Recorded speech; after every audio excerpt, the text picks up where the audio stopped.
This is the Going to the Endzone Podcast.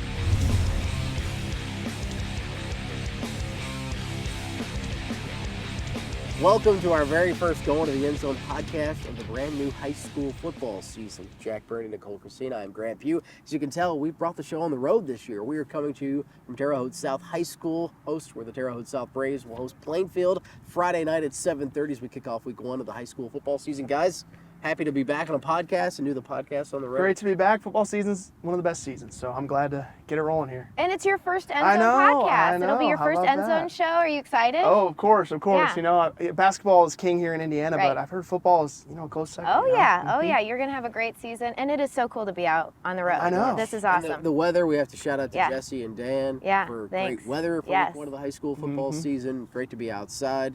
I mean, how jacked are we for football to start on Friday? Oh, it's an exciting time. And I think, you get these first few weeks of high school and you really get revved up, and then you have Exactly. college come along. It's like it all starts rolling. You get high school for a couple weeks, college for a couple weeks, and then NFL. So, Yeah. the more football, the better. Yes. Yeah. Not to give it away, but as you can tell, we're at Terre Haute South, so South head football coach Tim Herron will be our special guest on this week's show. He's going to join us for not one, but 2 segments. We're going to have a little fun in our last segment with a suggestion box, but we'll get rolling. South and Plainfield on Friday. I think it's key for Terre Haute South just to be at home. They don't have to travel week 1. As we said, they're going to honor the seniors on Friday night. How big do you think it is for the Braves to kind of be here week 1? Yeah, I think it's good to have a home field advantage. Terre Haute South played great at the Jamboree on Friday with South Vermilion. Their offense scored in both games, in both quarters, I should say. And, they got a lot of talent coming back on offense. Brady Wilson, junior quarterback, he's back leading another year, like you said. Got good experience last year leading that team down the stretch. And then they have 2 really good running backs. Amir Holman caught 2 screen passes Friday night, and it took like 5-6 guys to bring him down. He is exciting when he gets the ball in space. And then Zaire had a couple touchdowns too. So that change of pace there is going to be good for that offense. I think they have a dynamic offense, have a chance to be one of the best in the Valley. I think so too. And 9 starters coming back for defense. You can't forget that, of course. That's going to be big. And I think as long as they can stay healthy and keep that leadership around them, Brady's going to, really step up, I think. And I think you're right. I think they could really make a presence known. Had a winning season last year, had a really good in-conference. I think only lost 1 conference game. So they have that momentum. They need to just keep it going. They lost some seniors, but I don't think they lost enough of the core for them to, sputter at all at the beginning And of the like you season. said, Grant, being here at home, they want to get off to a good start, and being here at home, it's less pressure. You're in front of your home crowd, you're honoring the seniors. It'll be good to get off to hopefully a right foot for Terre Haute South at home. Yeah. Big one here on Friday. Also a big one at Terre Haute North on Friday night. Northview comes to calling. Northview's won 2 straight against North, I think for the first time in a long time. North still has the advantage, the lifetime series. Meanwhile, at North, you got a brand new head football coach, Michael Gant, who was on the 2013 team that won a regional at North. They're going to honor the 2013 team on Friday, a 10-year anniversary of that great team. It's going to be a lot of fun. You get Coach Raich, you get Coach Gant going, Northview and North on Friday night. Yeah, I mean, Michael Gant, him getting that job, and there's just been a lot of excitement around that. And I think that there are a lot of players who saw him at, South as an older kid and saw him at ISU and now are seeing him. And I think that leadership, we talked to Coach Herron and he mentioned the energy. And I think that that's something you're definitely going to see. I think, Northview, though, they've just continued to impress over the years, and Rates really has quite the machine going over there at this point. And so I think, that's going to be a good matchup. I think it's going to be a really good matchup. Yeah, it'll be really good. I got to talk to both coaches on Friday at the Jamboree. Coach Gant's very excited, to be coaching, opening at home against Northview. But he's not taking Northview lightly. He knows that they are a great team and that they're going to have to bring their A game. And Coach Rates said the same thing, that they've won the last 2 matchups, but North has owned the all-time series, so he knows that they can't take them lightly. Another team you saw Friday at the Jamboree, South Vermilion Wildcats. They will travel to West Vigo. We've got a hat trick. West Vigo's at home, South is at home, North are at home. South Vermilion traveling to West Vigo to play it on J. Baird Field Friday. I think South Vermilion's got a chance to be really good this year. Their offense, they went down the field 3 times against Terre Haute North in the first quarter, scored 3 touchdowns. Their quarterback, Dom Garzalina, he threw 3 touchdowns to 3 different receivers. Dallas Coleman, it seemed like he was always open. So they've got a lot of playmakers, especially with that passing game. Coach Barrett's going to have those boys ready to go Friday. Oh, yeah. Should be a lot of fun out in West Terre Haute. Sullivan Golden Arrows. We head south. They're at home on Friday hosting North Knox. Coach Caton back for year number 2 as Sullivan looks to start their season with a bang. Although there are obviously some new pieces this year. The Adams brothers are gone. Right, yeah. I mean, you're going to notice the Adams brothers aren't out there, I think, if not for their talent, but also just for their personalities and the energy that they brought out there. But I think you're going to see other people step in. That's something that I've noticed about Sullivan in recent years, is when a big piece goes missing or has to leave, graduates, they're able to kind of fill that, and somebody steps up, and they really are quite a brotherhood down there, and they're really interested in helping their younger guys excel. And I think that you're going to see a more polished, maybe Sullivan football team this year in year 2 for Mike Caton and his guys, despite having those 3 that were really key pieces gone. But I think you'll see others step up. Always fun to have Sullivan North Knox. Also Sullivan County, North Central, North Vermilion. You get Coach Crabtree against North Central. You saw North Central practice not long ago. T-Birds have some experience back. Yes. Last year was underwhelming. They want to kind of right the ship this year, but a big test right out of the gate against North Vermilion. They have 11 seniors this year, so they got a lot of experience, something they lost. They won the sectional 2 years ago. They lost 12 seniors from that team, but they get 11 seniors this year, so they're going to lean on that experience. North Vermilion, they scrimmaged West Vigo Friday night. They had a pick 6. They've got some playmakers on both sides of the ball. Their running game is really effective too, so it's a tough test for North Central, but I think that they're going to bring their best shot. Linton Miners back at home. They were our last team standing last year, went all the way to semi-state. Hunter Jennings is gone, but you've got a new quarterback in Paul Oliver. The Miners, anytime they're home on a Friday, it's going to be packed at the Roy. They host Park Heritage. Yeah, and Paul Oliver, it's hard to believe that Paul's going to be a sophomore, because he's huge and he's just so impressive on the football field and on the basketball court. But I think that Hunter Jennings, of course, we had him on the podcast last year. He was one of the only players that we, brought on because he was such a great leader and such a, all-around package. But I think you're going to see that from Paul Oliver. And let's be honest, Coach O always keeps his team stacked down there. So it's almost like they just keep that moving, that funnel going. 8 starters back on defense for Yeah. Linton too. That's a lot. That's going to help them. Yeah. Defense is key. That defense was so good last year. We'll see what they can do, of course, against Park Heritage on Friday. Vincent's Lincoln, they're back in the SEAC. They want to make some noise. They made some noise last year late. Vincent's Lincoln, Jack, you got to visit with the Alices earlier this season too, preseason. What's your take on the Alices? They get set to open on Friday. I think they have a chance to be really good this year. Xander Hunt, their quarterback, he's one of the most exciting players to watch in the Valley. He was the Conference Player of the Year last year, great dual threat quarterback, and it's his senior year, so he's going to want to go out with a bang, And Coach Salter said their strength is up front. They returned their entire defensive line, so I'm looking for them to get off to a good start. Like you said, they had some good wins last year. They beat Mater Dei, which was the 2A state champions. So I think Vincent's Lincoln's got a chance to turn it around from 4-6 last year. Can't wait to see what happens there on Friday night. Also, you're going to get your taste probably North Davies, Washington, 2 teams that are trying to start the season with a win as well. Yeah, I'm excited. That's a big one in Davies County. It'll be fun.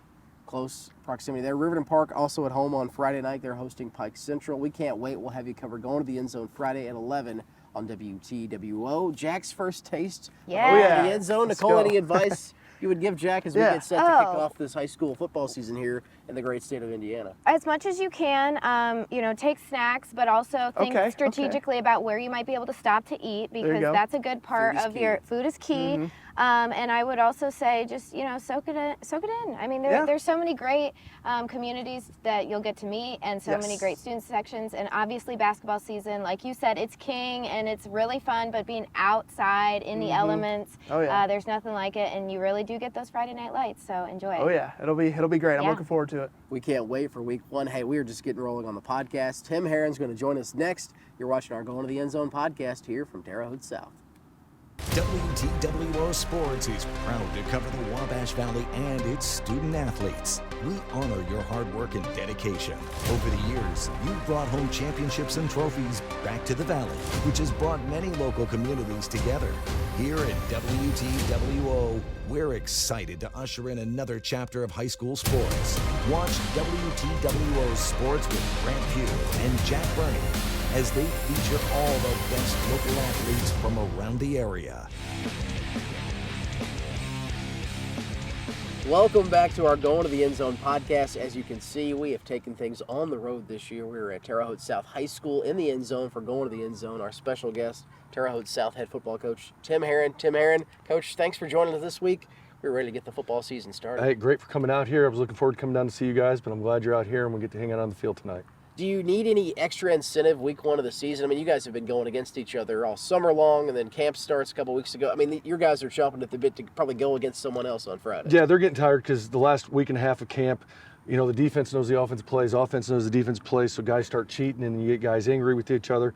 So last Friday playing the Jamboree was nice, but that's a small taste. Our guys are ready to go Friday. You mentioned the Jamboree. I was there, watching you guys offensively. You have a great 1-2 punch at running back, with Amir Holman and Zaire White. They kind of bring different skill sets. Just how nice is it as an offense, and how does that elevate your offense having a nice 1-2 punch at that in the backfield? Having two backs compared to last year with our one. Amir's more of a slasher, and he's more of the power guy. And then Zaire, he's just like a water bug. He's just so dang quick, and he starts inside, and next thing you know, he's outside, and it's 30 yards later. So it's going to cause a lot of challenges for defense. You can't prepare for one style. You got to do both. And there's not a lot of body types that we played that are going to have running backs like Zaire, so I think that could be a hidden weapon for us this year. And I know last year, Jude, the O-line, such a weapon for you guys as well. Who are you looking to step up on offense and really take over that leadership role and that loud vocal role that he played on the field and off? Well, it's going to start with Brady Wilson, our quarterback. He's done a great job being a leader, and the kids follow him. He does a phenomenal job. And then we got a couple juniors with Chris Herron, our tight end, and Sean Murphy at tackle. He sort of stepped up and become the leader of our offensive line. We lost our true leader in the offensive line. Chase Brown got hurt at the ISU camp, so he's out for the season. But he's sort of become an assistant coach. He's really watching. He's seeing things I might miss in practice and getting on the guys. So those guys have really stepped up, and along with some other receivers with A.J. Watkins and Brandon Pierman, our center. You can't put a price tag on experience. How key was the experience that Brady got last year, especially leading you guys down the stretch? How big a factor is that going to play for him this year as he hopefully takes the next step for your team? It was huge jumps from the first day we started in the summer. The game has slowed down for him. He sees more. Our receivers are a year with him, so now they're more comfortable together. They know, hey, I need to sit this down or keep going. I'm going to lead you. And he's developed great rapport, and then him and Chris have played together since 6th grade when Brady got here. So they know each other really well, and so they got a little bit like head nods, checking plays, and every now and then they're like, we didn't call that, and then they do something and it works. So it works out well, and like I said with the other receivers, they put in a lot of time in the off season coming out on Sundays on their own or Wednesday nights and just throwing together and getting better.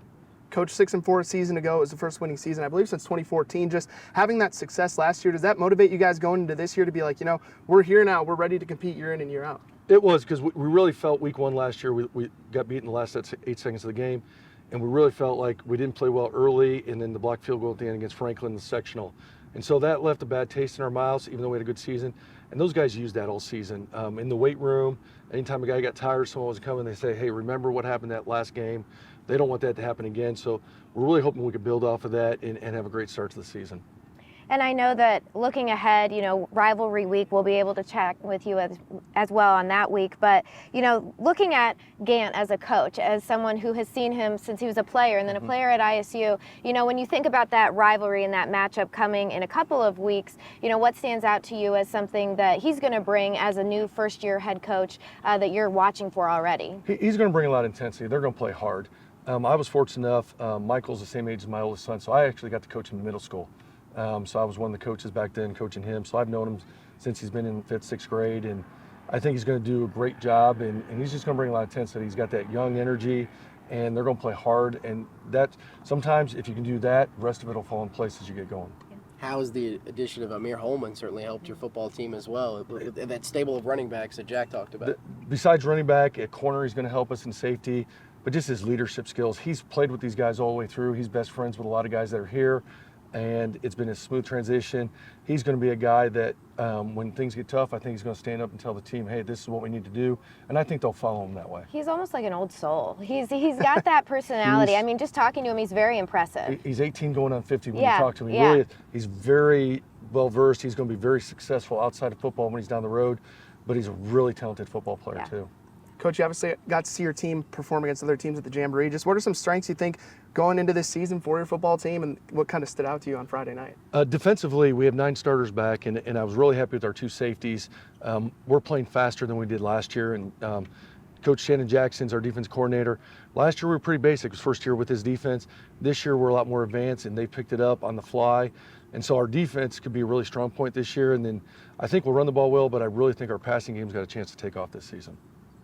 And we also were talking about, people on the team who mean a lot to you, a lot of these players, of course, Chris being there at the top of the list. And that's just one kid who you're going to be watching on the football field this fall. We were talking about that. It's a family affair, and it's not just football either. So, run us through what your summer has been like and what your fall is going to be like watching football, not only coaching it, but being a pretty big fan for your other sons. It's going to be a little crazy. My oldest son, Timmy, has been fortunate.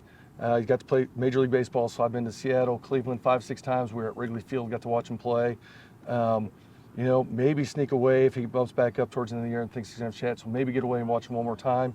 And then my son Carter's in his last year at Indiana State, playing offensive line, sort of following me. I play tackle, he's playing tackle, and looking forward to following them as many games as I get to. And then my third son Trey's at Wabash, and so we got to try to get some Wabash games because he'll get a chance to play this year. And obviously with Chris here, being a junior, we'll have some college visits, so trying to mix those in is going to be tough. But I will tell you this, as a parent, I love going to watch them elsewhere. I enjoy them here, but it's hard as a coach because you're worried about everybody on the team, but you're always harder on your own sons. So you get to enjoy the moment.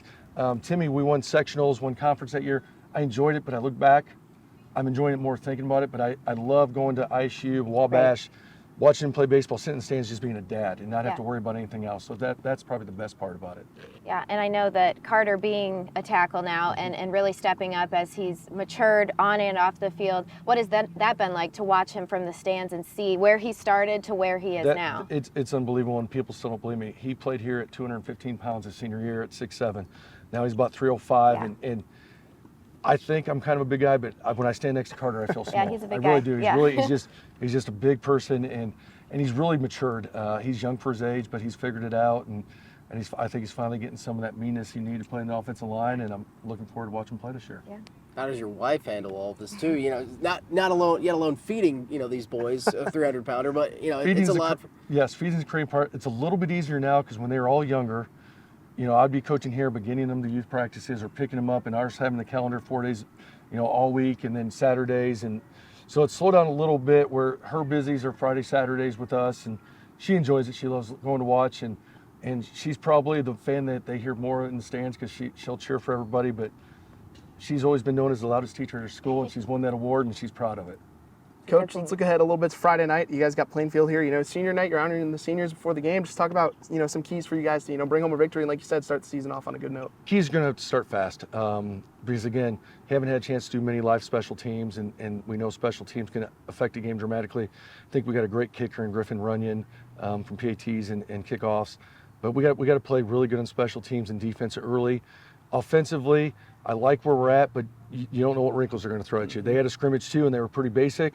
So you're going in with a plan, but then you think they're going to adjust, so you got to be ready for those adjustments. And it's going to be how quick we can adjust. If we can make adjustments quick, I like our chances. Like we tell our defense, we win 7-6, we win 49-48, we don't care. Yep. If you can get one more stop, then they can stop us. We're going to like our chances every week.